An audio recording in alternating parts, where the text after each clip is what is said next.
Chairman, Ambassador Burns, thank you for your prior service and your willingness to serve in this capacity. I agree with you that if we act intelligently, the U.S. in concert with our allies in the West, we can compete with China. China, though, has advantages in terms of very long-term, very strategic thinking, authoritarian.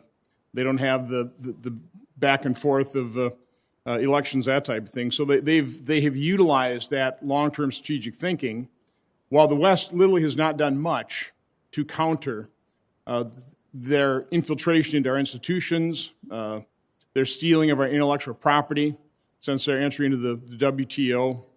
And just like you to comment on how do we counter what they've done and how do we do that effectively? Senator, thank you. I think it's a central question. We have to have a strategy to match China's strategy. I think that is beginning to develop over the last several years in the last three administrations, President Obama, President Trump, and President Biden. And as I said in my testimony, what distinguishes us and strengthens us is the fact that we have our alliance with Japan and our alliance with Australia and South Korea.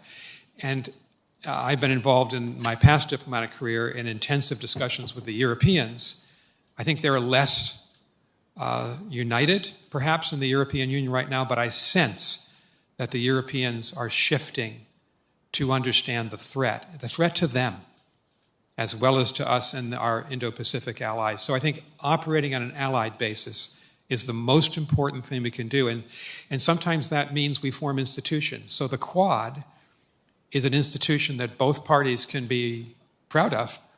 Republican and Democratic presidents have supported the Quad. And now President Biden is operationalizing at the head of government level, which we hadn't done before. AUKUS, 3 countries coming together.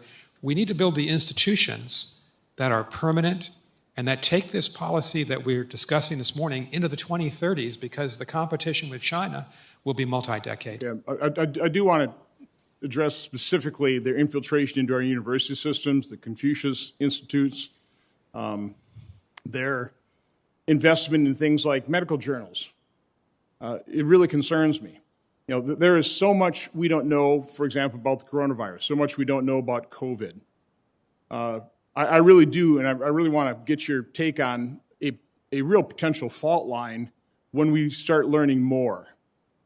For example, about the origin theory. I mean, I don't know whether it was lab leak or there's natural origin. People are starting to look into that. Obviously, there was a cover-up here for 18 months, and as a result, gave China a really good head start at bearing evidence. But back in March of 2020, you participated in a virtual event at the Harvard's Kennedy Center, and you definitely were critical of China, saying that this was, an army exercise. But at the same time, you're very critical of President Trump for calling it the Chinese virus or the Wuhan virus. He said that we all know that's wrong. We all know that's racist. We all know that's not true. I guess I'm kind of wondering, how did you know? We still don't know. How are you so positive that this wasn't a lab leak theory? And have you changed your mind? Have you seen other evidence that would at least open up your mind to that prospect?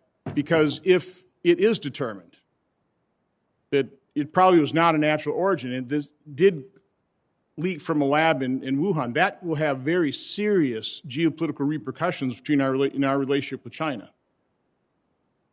Thank you, Senator. I want to agree with you briefly on the issue of students and exchanges. We ought to welcome Chinese students into the United States, but student visas are not a right. They have to be earned. Our laws have to be observed. There are some Chinese student applicants who have ties to the PLA, the People's Liberation Army, and China's intelligence services, and we should turn them down for visas. And we have to be clear about that. But we also have 375,000 students in our universities and secondary schools in your state and my state, at my university, and we are better off having them in this country to learn about our democracy. On the coronavirus, the problem here is with China. The Chinese government withheld information very clearly from their own people and the rest of the world for about a month in late December and January of 2020. I have consistently criticized the Chinese government for that, and they deserve to be criticized. And they've been stonewalling all of us around the world since January of 2020, including this week when they refused to act to work with the World Health Organization's new investigative body to answer the question that you rightfully asked. But again, my question is, are you still so certain that lab leak is off the table? Because you were very certain back then. You said it was, we all know that's not true. Have you changed your thinking on that? Because I think it's important if you're going to be ambassador to China that you have a more open mind on this than you exhibited back in March of 2020. So, Senator, I spoke often about this issue of U.S.-China relations at that period of time. And I believe that that quote from the Kennedy School event was directed to President Trump's use of the term Wuhan virus, which I did not think would be effective with the Chinese government or Chinese people or people around the world. It had nothing to do with the origins of the crisis of the pandemic. My position has been all along and continues this day, we need to investigate. We don't know how this virus originated for sure. There are multiple theories, and the Chinese need to answer the questions.